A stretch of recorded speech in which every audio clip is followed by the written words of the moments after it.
Okay, so a few years ago I talked about this. This is the universal camera cage from the company called Camvate for DSLR and DSLM style cameras. And if you want to check out that original video, it's linked up above here. But basically in that video I talked about how having a universal cage is actually very versatile and very good to have on hand, because when you buy a cage specific for your camera, when you sell that camera, you kind of have to give that cage along with it, because it's actually very difficult to sell a cage on its own in the secondhand market. So having a universal cage is nice because when you sell the camera, the cage can stay behind, and then when you get a new camera, you can adjust the cage accordingly to that new camera and everything should work fine.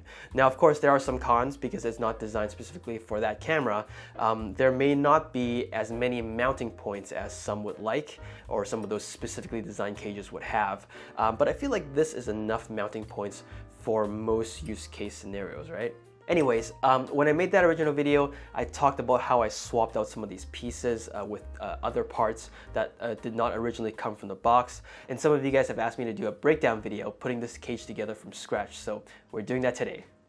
Okay, so this is more or less the pieces that come inside of the box. Now, to be fair, I've had this cage for a number of years now, so a lot of the pieces that I don't use, I've actually misplaced. So this is as much as I can gather in terms of like what's left over. But more or less, this is what comes inside of the box. So you have a top plate, 2 screws for that. You have a bottom plate, 2 screws for that.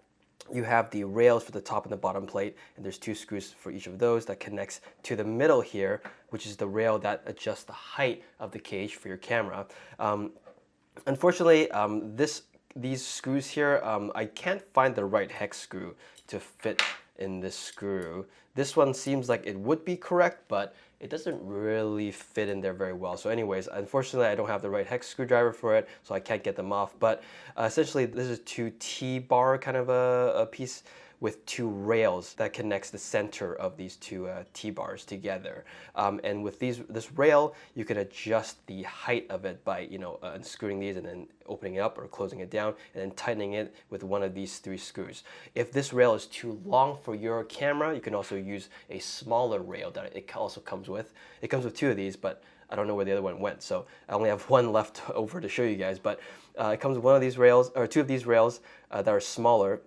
And you can put that in here, and that would fit if your camera is one of those, let's say like M50s, for example, that are a lot smaller in height. But for DSLR, DSLM style cameras that are around the DSLR size body, this one would be, the longer rails would be much more preferred in this case. And then whenever you want to put a battery grip in there, you would have to untighten these and then stretch them out even more, and that should accommodate for a camera and a battery grip just fine. So unfortunately I can't undo these, but this is kind of what it comes with. There's 4 pieces here, and then 2 of these, and then there's also 2 screws for this piece right here, which I forgot to take out. This is the little connector for your camera's cold shoe or hot shoe plate, and there's also 2 tiny little screws that attaches to that as well, which again I also misplaced because I don't use them, because I've replaced them with another screw that I will mention a little bit later. So first things first, this bottom plate here I don't use. This is the bottom plate that goes onto the bottom of the camera, and then everything screws onto this piece right here. The way I want to build this cage up is I want to make it so that I can take the camera on and off whenever I like, to shoot the camera without the cage and then put it back onto the cage and shoot it with the cage. So I want that flexibility, which this does not provide. So instead of using this, I went with this right here, which is a quick release plate. This one's from SmallRig, but I will link one in the description below. It's also from Camvate. They have one very similar to this. This is basically a Manfrotto quick release base plate with screws in the front, and that's important because you'll need screw holes in the front to attach the rails to. So if you get something else, make sure you have these screws in the front and the back of the base plate here. So we're going to put that on. So what we're going to need to do is put a Manfrotto plate onto the camera. Make sure that it is indeed straight, because if it's not straight, it's going to throw everything off later on. So make sure it's straight, tighten it down, and then we're going to put this stuff together. So it's a little bit finicky because you're working with basically 3 axes, your front and back, and then your sides, and then your height. And so all of that needs to be aligned perfectly before you tighten everything down. Otherwise, it's not going to fit your camera. The upside to it, of course, is once you do it once, you don't have to do it again. And then again, you can take your camera on and off because we're using a quick release at ease without affecting the cage. So you don't have to unscrew things every single time. So that's the annoying part. But once you do it the first time, you don't have to do it ever again. So I think the easiest thing to do in the beginning is to attach these plates to the rails and not tighten them to a point where you can't move them, but attach them onto them to a point where you can still kind of shuffle them around and then adjust them later on. So this is the back part. So this is where this top plate slides in from the camera. So this is the back and this is the front. So what we're going to do is we're going to take one of these. I believe, no, it's this one right here. Yeah, so this is the top piece. Okay, so I'm going to take 2 screws and we're going to screw this in. Okay, so it's in there, but it's still, you can still move it back and forth, and we can adjust it a little bit later. Okay, perfect. Okay, so set that aside, and we'll do the same thing for the bottom piece here. So depending on where you want the knob to be, for this rig, I don't exactly remember why, but I prefer it on the left side for some reason. I think it gets in the way of something on the right side. So I have it placed on the left side, and the button for the quick release is on the right side. But experiment, depending on what your scenario is. It might work for certain cases, it might not work for some other cases. So if it's on the left side, I do need to account for the knob not getting in the way of this. So I'm going to put that there. Again, we're not tightening anything down yet, so we can always adjust it a little bit later, but just to note, that should go somewhere around there. Again, there you go. It's still loose, but it's attached, so perfect. Okay, that is that. All right, so next piece is this one right here. Again, I've already built it, and I can't unscrew them because I don't have the right hex screw driver, but in your case, depending on what your camera is, if your camera is a DSLR size camera, use the long rails. If it's one of those smaller compact mirrorless cameras, then you can use the small ones. If you have a battery grip, definitely use the long ones. But get one in there and then tighten them to a point where they can still kind of move, but they're attached. So yeah, so you can kind of work with that. So what we're gonna do now is this is the tricky part because we need to attach everything and get it all to more or less kind of fit before we tighten everything down. So what I'm going to do is I think I'm going to attach these together. Let's do that. So I'm going to put the screws in here. So make sure you use the right side. When you put the screws in, one side sticks up and the other side actually accounts for the knob, the knurl on the screws. So tighten it on this side, okay? This doesn't really affect the height adjustment. The height adjustment is affected via these 2 screws. So actually you can tighten this down. It shouldn't be a problem. So let's tighten it all the way down.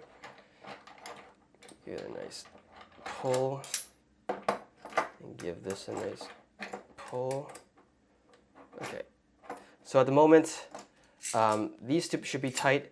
These theoretically should be somewhat loose, and then these ones are also loose. So now we can play with the 3-way adjustment. So take your camera and slide it through the quick release, right? And then again, you have to align the top. Oh, you gotta put the little thing onto your camera. Don't forget that. So slide down to your camera. Okay, and then make sure everything is aligned. And then now what you can do is you can play with the forward and back, right? Where do you want to put the camera, depending on how deep your camera is. For Blackmagic cinema cameras, I don't know if they work, I've never tried them, but if you do put one on there and it does work, you might need to pull this all the way to the right, because of course Blackmagic cinema cameras are very wide this way. You're gonna have to pull this all the way to the right side and see if that still allows for the room for you to put your camera there. So I mean, I can measure this out if that helps. So if I push this all the way to the right side, the measurement from the center to the very end here where the clearance is is around 3.5 inches. So if the Blackmagic Pocket Cinema camera is 7 inches wide, then you're basically hitting this bar. But if it's not 7 inches wide, then it should fit. Makes sense. Yes. Okay. All right. So once you get it in the right adjustments, then you can tighten everything down. So for me, I think the correct, because I really like this bar to be as close to the camera as possible. So for me, I'm going to push this in and just make sure I leave enough room so this knob for the quick release is able to still turn. So once I get that in the right position, then I can tighten everything down. Okay, so there you go. Everything is tightened and there's room for my knob and everything is good to go. So yeah, make sure it doesn't cover the port area and that should be pretty much good. So again, just to recap, I've swapped out the base plate here from the original to a Manfrotto quick release one. I will link it in the description below. This one is from SmallRig, but I don't think this one is available anymore, so I've linked one that's also from Camvate. So on the bottom here, you can also add a cheese plate here, and that can extend the height of your cage a little bit more. You can put 50mm rails, clamps on here.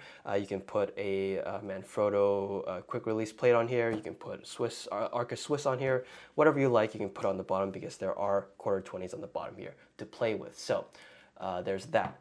On the top here, as mentioned before, it comes with 2 small little screws to attach the top plate to the camera's hot shoe mount. But of course, if we're going to go with this quick release system on the bottom here, it doesn't really make sense to have to then use a hex screwdriver to unscrew these every single time, right? So I went with getting one of these knurled screws from eBay. Essentially, it's a screw with a really thick head here for you to unscrew them just with your fingers. This isn't the one for this.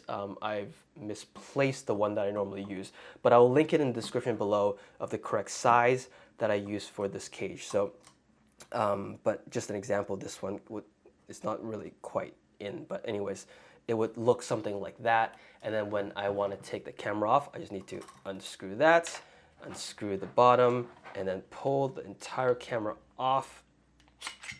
There you go. And then I can go and shoot whatever, and the cage will still be intact. Again, I don't have to unscrew anything, so everything is still in place because it is very finicky to figure out the placement of everything. So just do it once, leave it, and then shoot whatever, and then once you need to put it back, then you can slide it back into the cage, and then tighten everything down, and then put the screw back on, and everything is good to go. All right, so of course there are also 1/4-20s on the top. Let's make use of those. What we also need to put on is most likely a top handle. There's also a version of this cage that comes with a top handle and a side handle. That version I don't have. This is just a basic version. But if you have that version, it comes with a top handle, a wooden top handle, and a wooden side handle for you to use. For us, we're just going to use our own. So, of course, for top handles, you're going to put a NATO rail on. Okay. And then for the choice of top handles, I just have this one right here. This one, it's the Nitze top handle that people use on their Z cams. It's a very nice top handle. It's all metal, so it does get kind of cold sometimes, but it's got these nice finger choils here for you to put your fingers. There is also a miniature version of this with one less finger hold. And I think the mounts are a little bit different, but it's a little bit smaller, which I feel like is more applicable for this sort of a setup, but regardless, this one works just fine. So this attaches via NATO rail, and then just have to, like that, and then just tighten that down, like so, and then there you go.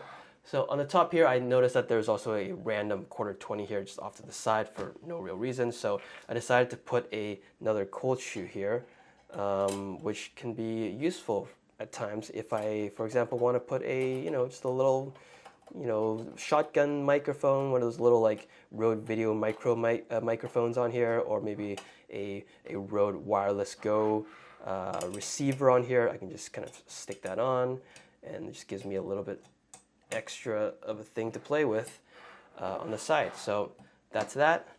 And if you want to put a side handle, you can also attach some sort of a NATO rail system on the side here, or you can just mount it, bolt it on with screws. I don't have a side handle, unfortunately, so I can't really do that, but that's pretty much this cage.